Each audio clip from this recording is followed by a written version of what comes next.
Hello, this is Marcus Giuliano, the chef and owner of Aromatime Bistro, the Hudson Valley's first certified green restaurant, located 90 minutes north of New York City, the beautiful Hudson Valley. We're actually located in Ellenville, which is near New Paltz, south of Kingston. And you can find all of my videos at marcusg.tv. You will find some videos that you won't be able to find here on my YouTube channel, because there's some videos that got mixed in there through some private links and everything. So they're not actually searchable through on YouTube. It's just some stories and stuff, maybe some controversial stuff too. Today, and I'm so happy that the Health Ranger Mike Adams did this, because this is one of my favorite sweeteners. Today he does a great article on, and of course a sales pitch, on coconut sugar.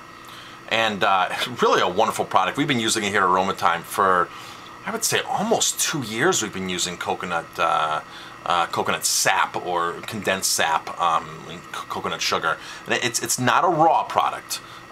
It is heated, or at least I've been told it's not 100% raw. It is heated, and it does look like something almost like Sucanat does, Sugarcane Natural. And we use it. I use it a lot in my own personal stuff if I am using a sweetener. I still like agave. I know agave's gotten a lot of negative publicity out there, and we'll talk about that too. But basically, coconut sugar, or coconut sap, is 100% organic crystallized coconut sap. We use stuff from Big Tree Farm in Bali in Indonesia. But it's loaded with a ton of minerals, and it's really good for you. As far as sweeteners go, he's reporting that the Health Ranger is reporting that it has a glycemic index of 35, which is quite low for a sweetener, by the way. I've read agaves, certain agaves have been as low as 20 or 30. I'm not sure how actually true that is. Sometimes each company makes their own claims, but the glycemic index, or the GI, is basically how it reacts to your blood, and then how your blood produces insulin. And the higher the GI number is, the more of a refined sugar it is. Like sugar, regular old white table sugar is like 99.9. Honey is about 50. Raw honey is about 55. Molasses is about 39. So this is coming in at about 35. So it's lower. So you want to go as lower on the scale as possible. Now something like Sweet and Low, which is a chemical, is actually 0, but you want to avoid chemicals. So if you wanted to go with a 0 glycemic index, so you'd go to stevia, powdered stevia, or the extract.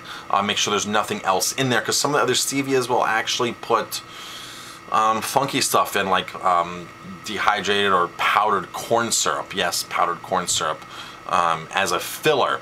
The best stevia to use is sweetened stevia. And there's 1 or 2 brands out there that I know now, 2 that I know. I believe Wholesome and Sweet Leaf Wisdom, that uses inulin.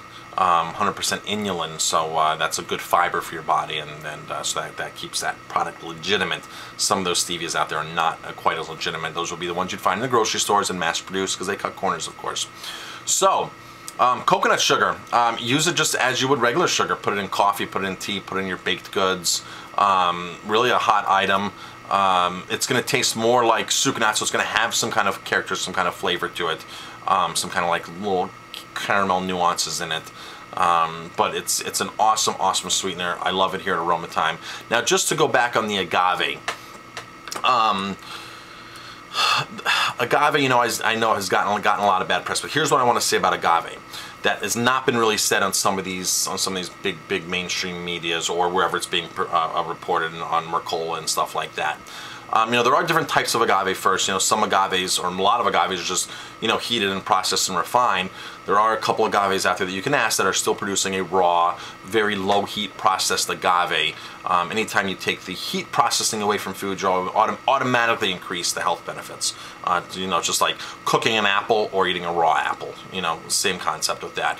So the sugar that's actually in agave is a long chain polymer of fructose, which is supposedly not absorbed by the body, or not absorbed, and therefore passes through you.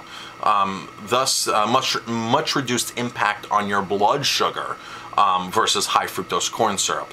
Now, the thing to remember with any sweetener out there, except for maybe stevia, with any sweetener out there that does impact your blood sugar, you know, use them sparingly.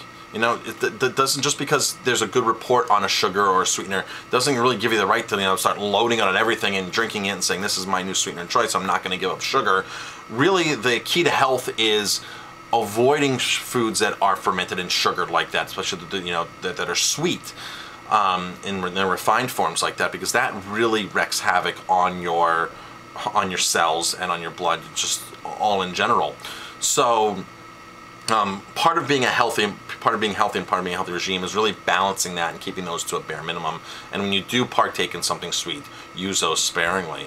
So coconut sugar, are you using it? Have you used it? Are you a chef using coconut sugar? And what are you using it for? How much coconut sugar are you using? If you are, pop some comments down there, and let's get some feedback on coconut sugar. I love coconut sugar, and we've really switched to more and more here at AromaThyme using coconut sugar.